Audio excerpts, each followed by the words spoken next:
Bon, bah donc on va faire les principes des traitements locaux des sarcomes rétropéritonéaux. Donc, j'insiste parce que Bérénice l'a bien dit, mais les tumeurs rétropéritonéales, en gros, il y a la moitié de sarcomes. Il faudra soit les marqueurs tumoraux si on suspecte une tumeur germinale, soit la biopsie de manière à adapter la stratégie chirurgicale. Alors, comme je le disais tout à l'heure, pour les tumeurs graisseuses, il est indispensable d'avoir la biopsie aussi parce qu'il n'y a pas que des liposarcomes. Il y a aussi des tumeurs graisseuses bénignes. Par exemple, là, c'est un lipome, vous voyez, et donc il faudra la biopsie avec la recherche d'amplification de MDM2. Donc ça, c'est les guidelines que je vous ferai passer. Donc, pour toutes ces tumeurs rétropéritonéales, la biopsie par voie rétropéritonéale, comme l'a dit Bérénice. Là, vous voyez un exemple de biopsie par voie rétropéritonéale. Alors, pas de biopsie chirurgicale, parce que les biopsies chirurgicales ouvrent la tumeur dans la cicatrice et on s'expose à une poursuite évolutive à travers la cicatrice. C'est ce qu'on voyait aussi à l'époque des biopsies chirurgicales de tumeurs de membres. Et là, en plus, la biopsie chirurgicale a été faite près du sphincter, ce qui fait que ça a imposé une petite résection sphinctérienne au moment de la chirurgie.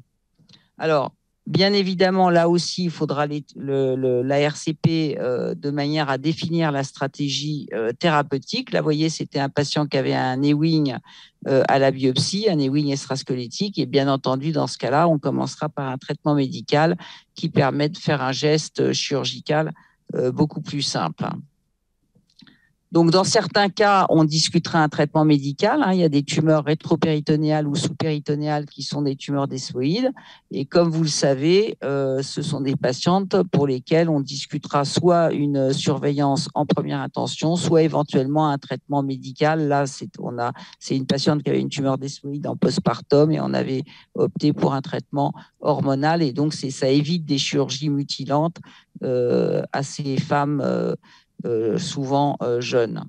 Donc, globalement, la stratégie thérapeutique, c'est soit il n'y a pas de graisse et donc on fera éventuellement les marqueurs tumoraux et s'ils ne sont pas élevés, on fera la biopsie. Si c'est des tumeurs, une fois qu'on a la biopsie et le scanner thoracique, si ce sont des sous-types histologiques chimiosensibles, on commencera par le traitement médical. Si c'est des sarcomes rétropéritonéaux, style liposarcome, léiomyosarcome, on partira sur une chirurgie adéquate, on en discutera après, ou on discutera éventuellement dans certains cas pour les liposarcomes rétropéritonéaux, une radiothérapie préopératoire. Et si c'est des patients qui ont une tumeur bénigne, on fera soit un wait and see si c'est une tumeur desmoïde, soit une chirurgie beaucoup plus limitée. Là, c'était un patient qui avait un schwannome rétropéritonéal. Bien évidemment, on va garder les racines du crural. Et puis, si c'est une tumeur graisseuse, donc là, c'est indispensable d'avoir la biopsie parce que ça peut être, là, vous voyez, c'est un patient qui avait un myélolipome, ça sera une énucléation simple, et là, c'est un liposarcome, une chirurgie compartimentale. Donc, la deuxième étape, c'est j'insiste parce que c'est fondamental, la plupart des erreurs qu'on voit, c'est des chirurgies incomplètes, donc bien analyser l'imagerie. Là, vous voyez un patient qui avait une tumeur bien différenciée, dédifférenciée, et en fait, ce qui a été enlevé, c'est juste la partie dédifférenciée, il y a tout le reliquat macroscopique derrière. Là, pareil, ce qui a été enlevé, c'est la partie dédifférenciée et il reste le dédifférencié en postérieur. Là, pareil, vous voyez des images de sarcomes rétropéritonéaux et là, vous avez tout le bien différencié qui est là et le radiologue avait décrit juste cette partie dédifférenciée avec une extension bien différenciée en avant de la veine cave. Donc, c'est vraiment, en fait, je dirais, dans la chirurgie des sarcomes rétropéritoines, c'est vraiment très, très important d'avoir une bonne analyse radiologique parce que on va dire que la moitié des erreurs sont des erreurs liées à l'analyse radiologique. Voilà, donc là, vous voyez encore des exemples. Parfois, le volume est difficile à apprécier parce que là, il y avait une extension dans le psoas avec une zone dédifférenciée dans le psoas. une partie qui était derrière le rein. Donc, c'est des volumes parfois difficiles à analyser. Et puis, comme le disait Bérénice, mais j'insiste là aussi parce que c'est très important, bien analyser les extensions à travers les défilés anatomiques parce que ça modifiera éventuellement les voies d'abord. Donc, très classique, l'extension à travers les chancrures sciatiques, à travers le hiatus œsophagien, l'orifice inguinal. Donc, il faut bien les rechercher et éventuellement là, on peut s'aider d'une IRM. Et dans certains cas, il peut y avoir une atteinte osseuse, que là aussi, il faut systématiquement rechercher une atteinte osseuse parce que ça non seulement ça modifie la voie d'abord, mais c'est pas le même chirurgien qui opère. Là, vous voyez, la biopsie, c'était un chondrosarcome et en fait, il y avait une extension au niveau du sacrum. Donc, c'est vraiment important. Donc, comme l'a dit Bérénice, en fait, en tant que chirurgien, il faudra vérifier nos critères de résécabilité. Donc, c'est essentiellement la mésentérique supérieure. Le plus souvent, la mésentérique supérieure, elle est refoulée du côté contralatéral à l'origine de la tumeur. Donc, en fait, on cherche son trajet coupe par coupe de manière à bien voir si la mésentérique est comment dire, est libre. Parce que si elle est libre, le tronc cœliaque, à la limite, c'est moins un critère de non-résécabilité. Dans ce cas-là, il n'y a pas de critère objectif. S'il n'y a pas de sarcomatose, la lésion est résécable. Donc, il faudra des voies d'abord adéquates, mais la lésion est résécable. Là, c'est des patients qu'on opère avec une grande oxyphobubienne et des refends le plus souvent des deux côtés. Donc, dès qu'il y a une chirurgie fragmentaire, le pronostic est moins bon. Donc, le premier critère, c'est de faire une exérèse monobloc. Et ensuite, on discutera l'étendue de l'extension. Alors, en fait, il y a vraiment deux prises en charge différentes. Il y a soit les sarcomes viscéraux, et donc, dans ce cas-là, c'est des résections d'organes ou comme on le voyait hier, la vessie, on essaiera de garder la vessie et donc on passera à 1 ou 2 centimètres et donc on fera une résection segmentaire.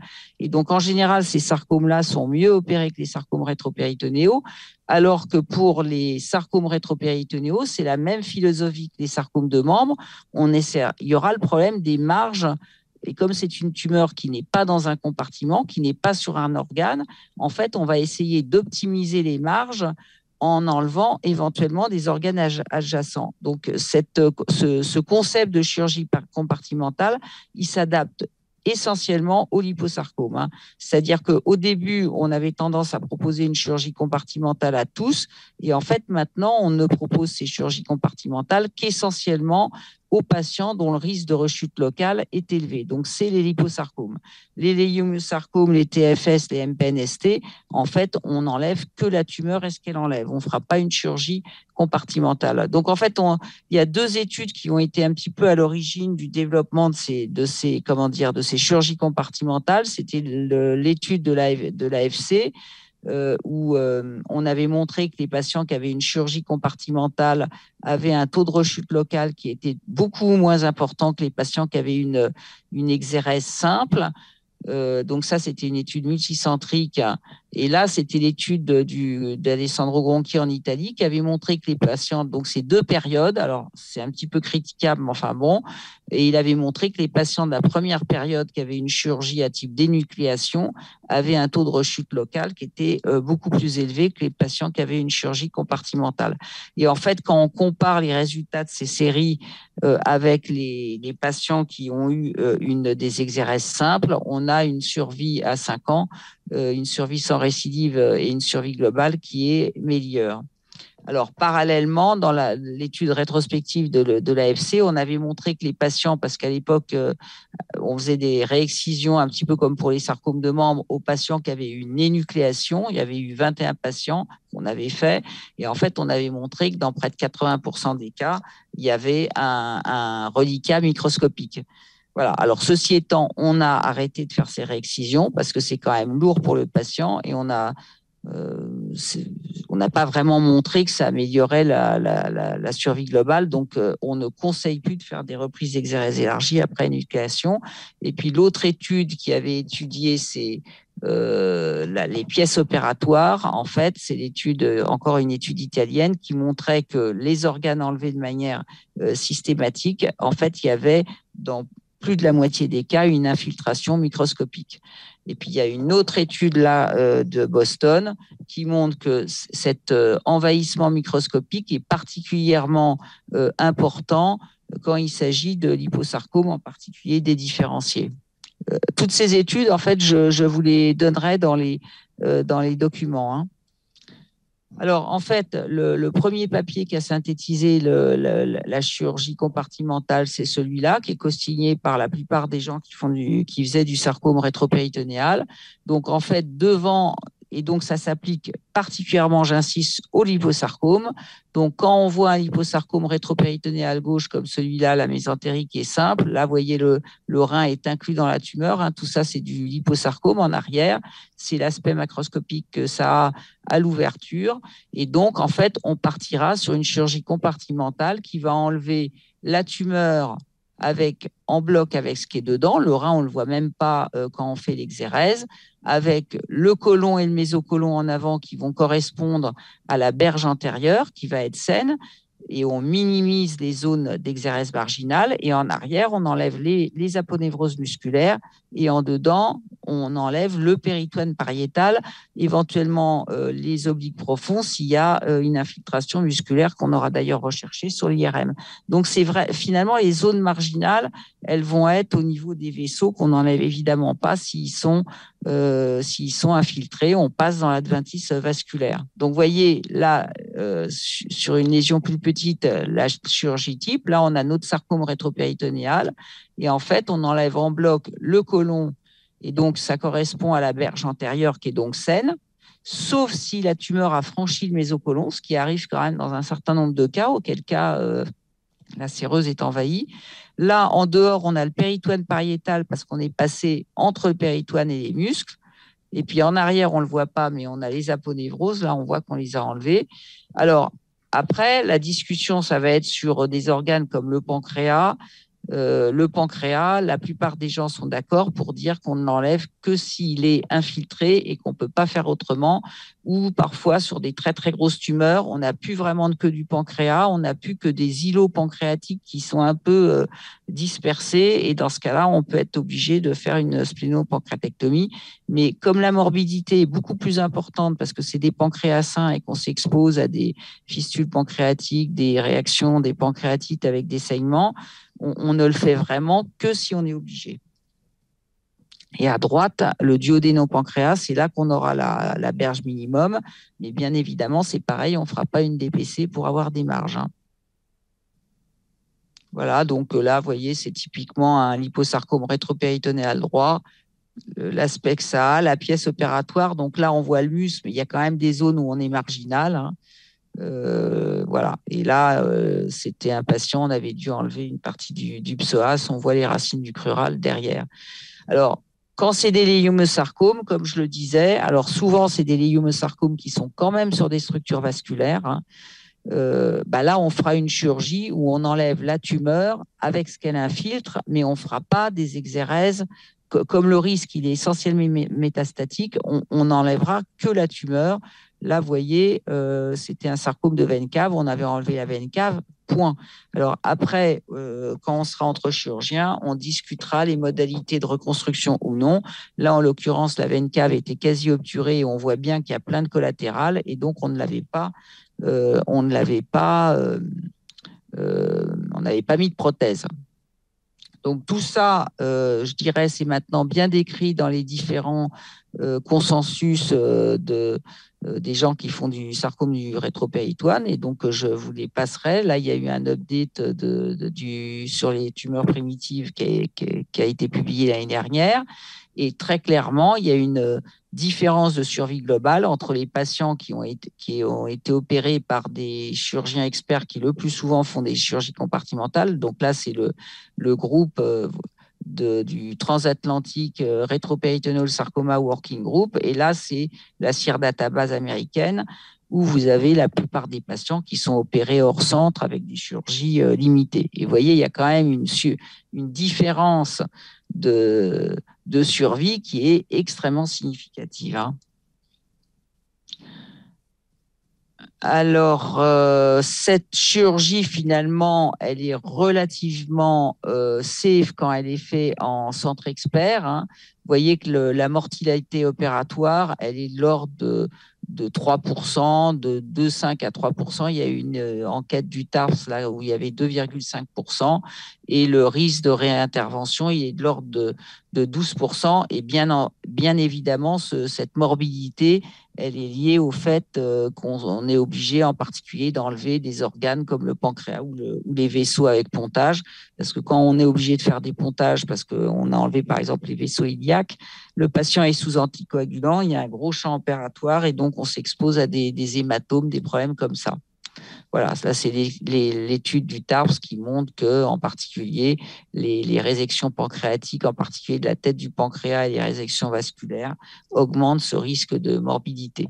Alors, pourquoi on adapte cette chirurgie au sous-type histologique? C'est parce que là, vous voyez le risque métastatique qui dépend complètement du sous-type histologique, avec le plus haut risque métastatique pour les léomyosarcomes, alors que pour des tumeurs comme les liposarcomies indifférenciées ou les tumeurs fibreuses solitaires, le risque de métastatique est faible.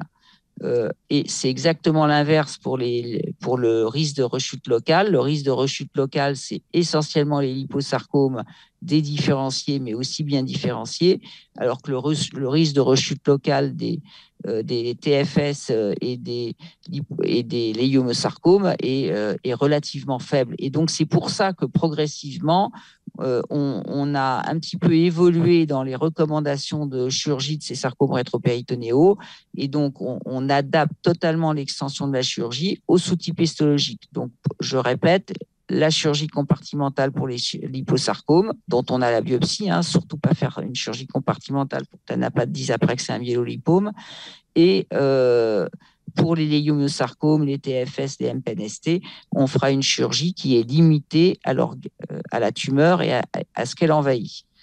Alors là, vous voyez cette étude qu'avait fait au GSF Mot de tout le monde. Le chirurgien spécialisé a des meilleurs résultats en termes de survie globale que les chirurgiens non spécialisés. Donc, alors, Strass a été publiée maintenant il y a 2 ans. Elle comparait la radiothérapie préopératoire aux patients qui ont eu la chirurgie d'emblée.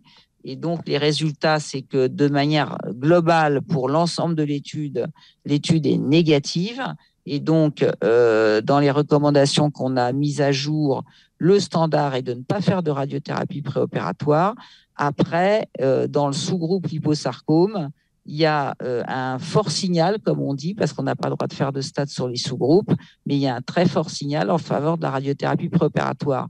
Et en fait, dans des situations où l'anatomie de la tumeur fait qu'il y a un très haut risque de récidive, ou chez des patients qu'on ne pourra pas opérer plusieurs fois, je pense par exemple à des patients âgés, si le volume est compatible, on peut discuter dans ce cas-là la radiothérapie préopératoire.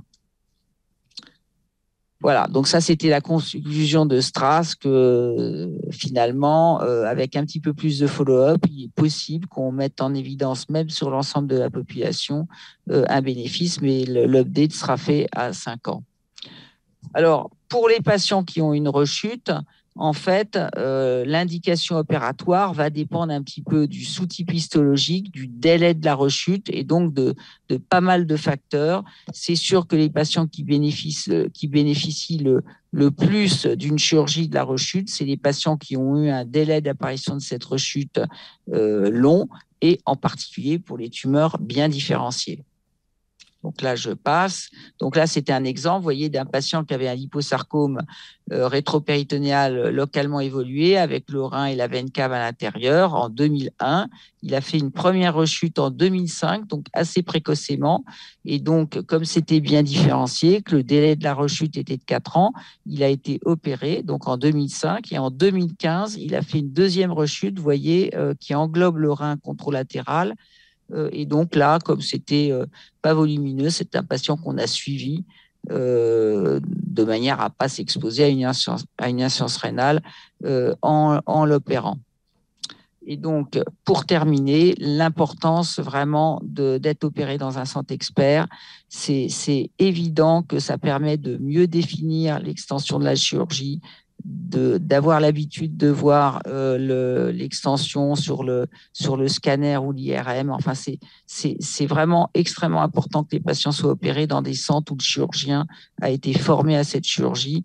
Il y a une différence de 20% à 5 ans et encore, je pense qu'elle est sous-estimée parce que l'enregistrement des events dans les centres experts, il est très bon, alors que en dehors des centres experts, il y a des patients qui sont beaucoup moins suivis, il y a des informations manquantes et donc je pense que l'écart de survie globale, il est encore plus important que 20% à 5 ans. Donc pour conclure, pour les sarcomes rétropéritonéaux, il faut vraiment une chirurgie en un bloc, sinon on s'expose à un essaimage péritonéal avec les organes adjacents, donc essentiellement le digestif en avant, les aponévroses en arrière.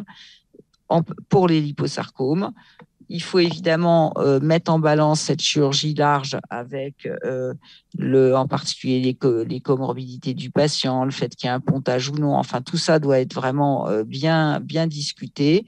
Et cette chirurgie doit être faite en centre expert. C'est vraiment extrêmement important. Merci. Est-ce qu'il y a des questions sur la chirurgie des sarcomes rétropéritonéaux ? Vous faites systématiquement un abord avec un refend pour les sarcomes rétropéritonéaux. Alors, il faut bien comprendre que ce qui est important, c'est un bloc, pas d'effraction tumorale, et puis surtout, ces tumeurs, elles vont être accrochées au gros vaisseau. Donc, à gauche, c'est l'aorte, ça va, mais à droite, c'est la veine cave. Et le risque principal, c'est finalement en tendant la tumeur, si on est mal exposé, avec le poids de la tumeur qui pèse plusieurs kilos en fin d'intervention sur la veine cave, on risque d'avoir une complication grave hémorragique.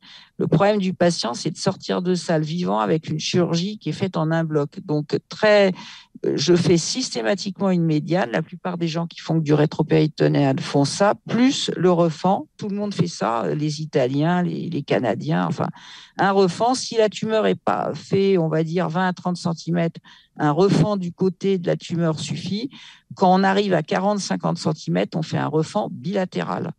Et le problème de ces très grandes cicatrices, ça serait l'éventration potentielle, mais vu la place qu'il y a dans le ventre et le fait qu'il n'y a pas de traction finalement sur la cicatrice en post-op, le risque d'éventration est très faible. Alors après, le refend, on le fait. Moi, j'attends d'avoir fait ma médiane pour voir si. Donc, je vois en fonction de l'extension de la tumeur si je fais le refend au niveau de l'ombilic, si je fais un refend sous-costal, ou pour les tumeurs qui sont très très hautes, en particulier à droite, qui refoulent le diaphragme. Éventuellement, je ferai une thoraco qui rejoint ma médiane. Et votre taux d'éventration, du coup, il est assez faible. Il est faible parce que vraiment, je mets beaucoup d'attention à fermer la médiane. Plusieurs points. Alors, la zone la plus fragile, c'est évidemment la jonction entre la médiane et les refends. Bon, après, il y a quelques petites éventrations, mais éventuellement, on discutera de faire le traitement d'éventration avec une plaque. On ne peut pas mettre la plaque quand on fait l'exérèse parce que c'est des chirurgies longues avec des résections digestives où on s'exposerait à des problèmes. Sauf si, alors on en discutera en sous-groupe de chirurgiens, les tumeurs qui franchissent l'arcade où on est obligé de couper l'arcade. Enfin, donc là, on est obligé de faire des reconstructions éventuellement avec des plaques, mais dans ce cas-là, on limitera éventuellement les résections digestives pour ne pas avoir de problème d'infection de plaques. Donc ça sera discuté dans le module chirurgie pour les viscéraux. Et quelle est la définition d'un centre sarcome? C'est quoi? Il y a un cut-off de nombre d'interventions de sarcome? Alors, les centres sarcomes, ils ont été définis là avec l'INCA, donc il y en a un par région. Après, les centres ont des expériences un petit peu différentes. Il y en a qui feront plus des membres, d'autres plus de rétropéritoine. Enfin, donc ça dépend un petit peu. C'est vrai que il faut avoir. Alors, au niveau international, on est en train d'essayer de définir ce que c'est qu'un centre expert pour les sarcomes rétropéritonéaux. Et on a mis un cut-off assez bas de 10 sarcomes rétropéritonéaux par an, ce qui est pas beaucoup, hein. Nous, on en fait à peu près 40. Donc, voilà. Donc, au niveau international, il y a des papiers que je vous passerai d'ailleurs en faveur de 10, qui est ce qui me paraît un minimum.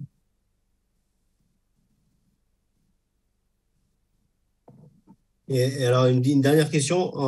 Mettons dans l'éventualité d'un liposarcome rétropéritonéal qui descend et vient en contact de la vessie. Est-ce que ça vous arrive de faire des résections partielles de vessie? Alors, si la vessie n'est pas infiltrée, non.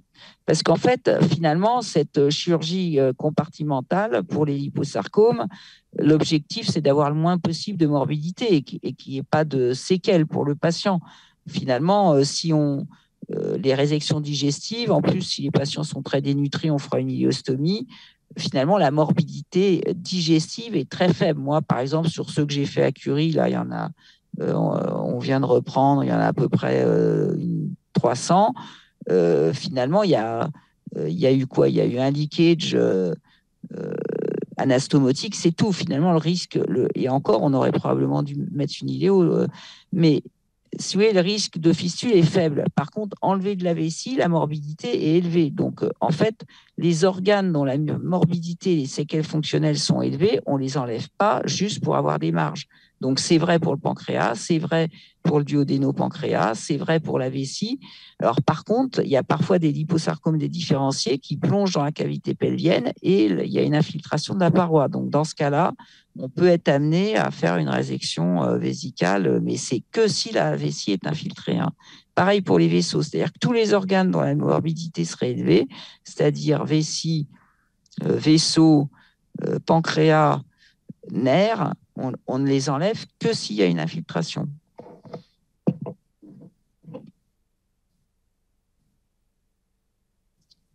Est-ce qu'il y a d'autres questions là-dessus?